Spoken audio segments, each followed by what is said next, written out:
Well, hello, folks out there in YouTube land. Got a big show lined up for you. Let's get right on into it. All right. Yeah, things are definitely heating up in the transfer portal. We've got a player that's getting ready to leave, Jimmy Callaway. Probably not a big shock. Callaway was a four-star recruit, number 207 in the recruiting services. Good player, but he's just not been getting on the field very much, and I think there's some frustration with that. And this is his third year. And it looked like he was going to have a big role. The guy's got a lot of talent, but he just never did quite get on the field. And if you'll remember, he was ejected during the Akron game. You know, Akron was really running their mouth, and they were hitting our guys low, and Callaway took exception to that and got into it and threw punches at a Zips defender, and you can't do that on the field. You just can't. You can't do that, period, much less on the field. And so he really hasn't been seeing any playing time since then. And I do remember him coming on board. He chose the Vols over Florida, and he was a good get at the time, and he would be immediately eligible to whatever school he chooses. So if you'll remember, it was either yesterday or the day before we talked about the fact, I think it was 2 days ago, that Heupel is going to have conversations with these guys that aren't on the field and not getting on the field. And those are tough conversations to have, and he may not even have spoken to Callaway. Callaway may have made this decision weeks ago. But a lot of these players that aren't getting on the field, they need to go somewhere where they can. These are high-end athletes, and they deserve to play. And Callaway can go somewhere else where maybe the competition isn't quite as fierce, and he'll get on the field. He's a very talented athlete, but he got in a little bit of the doghouse with Heupel for throwing those punches, and I think that played a role. Plus, you know, you're trying to get in front of Hyatt and Cedric Tillman and Brew McCoy and Keaton and all these guys, and I mean, it's just very difficult. So that opens up a spot for wide receiver. And look, we've got to go into the transfer portal and get some players. And Texas A&M's already had 4 big-time recruits that have entered the transfer portal. And defensive end, a linebacker, another defensive end, and then a really good running back. And all 4 of them were really highly sought-after high school prospects. And they've got a running back that was the number 2 running back in the country and almost a 5-star. In L.J. Johnson Jr., and he's a guy that I think the Vols need to be at least taking a good hard look at. And this guy has got all the talent in the world. And look, the problem with Texas A&M is they're too loaded with talent, and that really can be a problem because you wind up losing guys like this that are high 4 stars, almost 5 stars, because you've got 2 or 3 guys ahead of them that are maybe juniors and seniors that are also 4 and 5 stars. So there's one football, and that's it. And, you know, there's just not enough carries out there when you're so loaded. Alabama's having the exact same problem. They've got 6 guys that have entered the transfer portal. And they've actually had 2 wide receivers and 2 offensive linemen that have entered. And a couple of these guys are real high 4 stars. Look, they're at Bama. And if you're at Bama, you're at least a 4-star. They don't even have but a couple of 3 stars. And those were 3 stars that were badly underrated during the whole recruiting process. So anybody that's transferring from Bama is probably a really good player that just couldn't get on the field because, again, an embarrassment of riches. Now, in the past, Nick Saban could just sit back and say, well, you better not leave or you'll have to sit out a year, and I might not even let you transfer to someone in the SEC. I think I'll block that.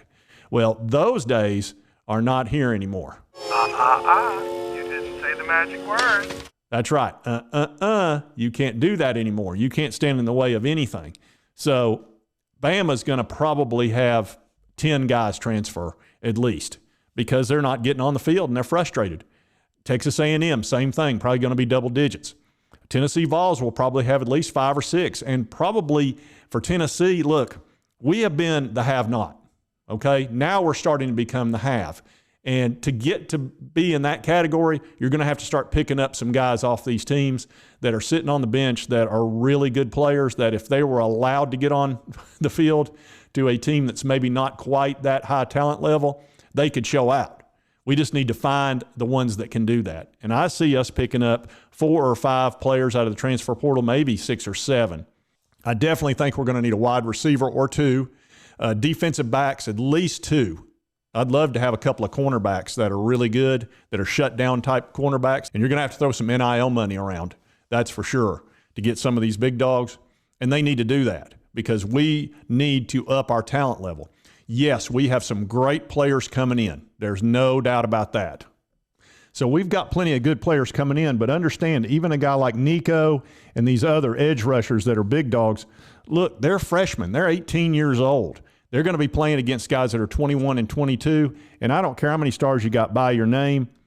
When you're 18 years old, you're not going to be near as strong as a 20, 21, 22, or in our case, we've got guys that are 24 years old because of the virus that got an extra year. So I'm not looking for these freshmen to come in and be instant fixes for our problems on defense, for example. And look, we've got a problem at quarterback, maybe. We'll find out a lot more at the bowl game. Hopefully the weather will be good and there won't be any rain. We can just see what will happen there. But I'm not sold on Joe Milton just yet. If he cannot show me that he can hit those passes consistently in the 65% range, if it's in the 50, that's not going to work for this offense. He has everything you need. And he can run. And a quarterback in Josh Heupel's offense needs to be able to run, make good decisions, and be accurate.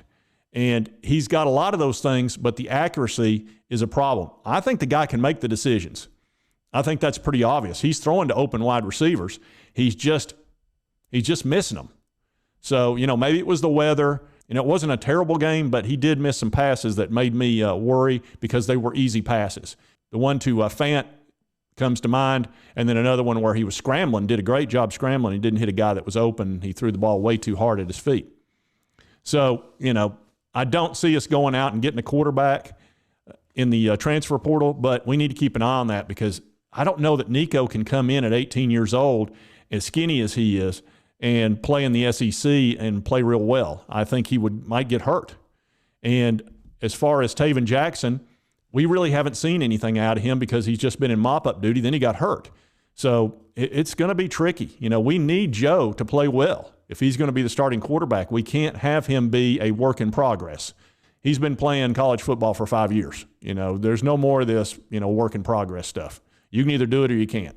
So I look for a lot of things to change over the next 5 to 10 days, especially on December 5th when this thing really opens up. I think there's going to be unbelievable chaos in college football, and I think it's going to work in our direction big time because we're the team that's 10-2 with the least amount of talent in the SEC that's 10-2. I can tell you that. I mean, Alabama's 10-2, and they probably average an extra star across the board with all their starters. And that's a huge advantage. Georgia is probably at least a star above us at every level. We need to do something about that. We need to pick up a bunch of these 4 stars and possible 5 stars that are going to be getting frustrated sitting on the bench. And we need to get them because they can play for us. If you're a 5-star cornerback or a high 4-star, you'll play for us. If you're at Texas A&M, you might be sitting behind a 5-star. That sucks. That's right, it sucks. Imagine being that talented. Everybody's telling you how good you are. You come out, you're the all-world guy. You were ranked 50th, in the country, and you're just sitting on the bench, wasting your talents. That's very frustrating. Whereas if you can come to UT, you can start. If you're any good at all, you'll be starting because you saw what we did this year. We were the worst passing defense in the SEC, pretty much. I don't know if we were the very bottom, but we were 100 and something in the nation. And something's got to change.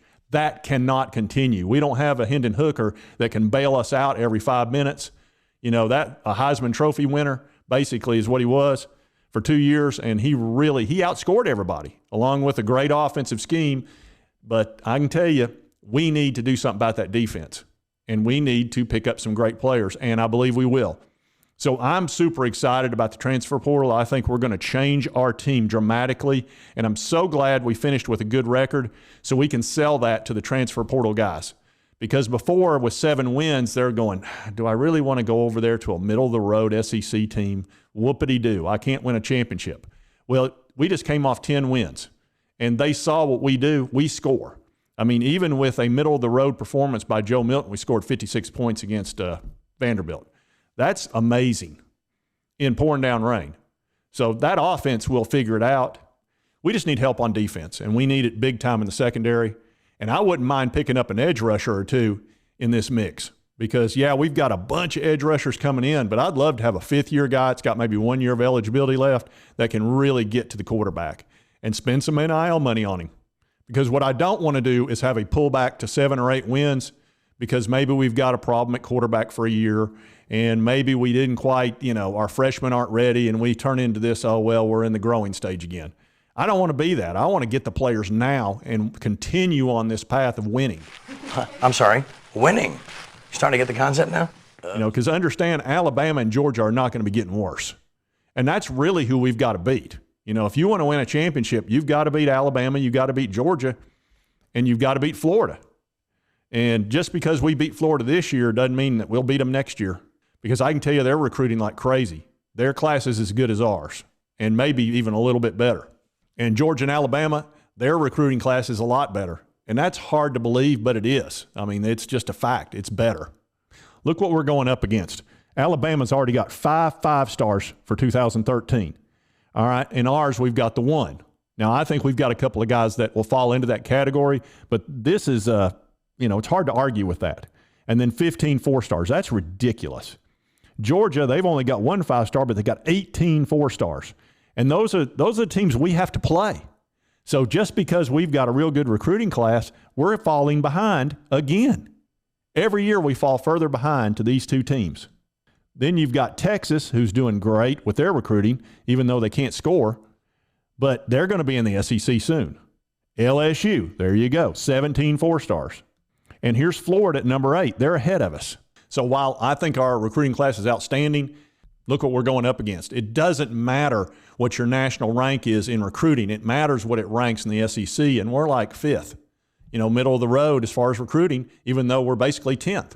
We don't play in the ACC. We don't play in the Big 12 or the Big 10 or the Little Sisters, the Poor League, like a lot of these teams that only have to face 1 or 2 really good teams a year. We've got to face 5 or 6 really good teams each year, and 2 or 3 that will kick your butt. I'm telling you for the last time, I happen to have my young son in the car, and I don't want to hear that kind of language. So the next 30 days are going to be really important, and it's critical that the Vols pick up some great players and continue this thing down the right path. And I think with the offensive schemes that we put together and we get some talent on that defense, we're going to be very dangerous. That's right. Nice, man.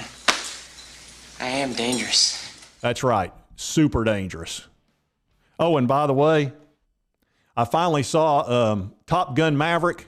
I watched it the other night. Man, it was good. It was really good. It reminded me of the old films that used to just be about the film and about the story. And, it was a little bit far-fetched in a couple of spots, but you know what? It was very entertaining. It was fun. And it wasn't all preachy or anything. It was just a good, solid movie. I can understand why it's been so successful. Anyway, if you like this content, be sure to hit that like button. Let's me know to continue to cover the Vols. And if you haven't subscribed, hit that subscribe button. I'd appreciate it. And we'll see you next time on Sports Talk Jay.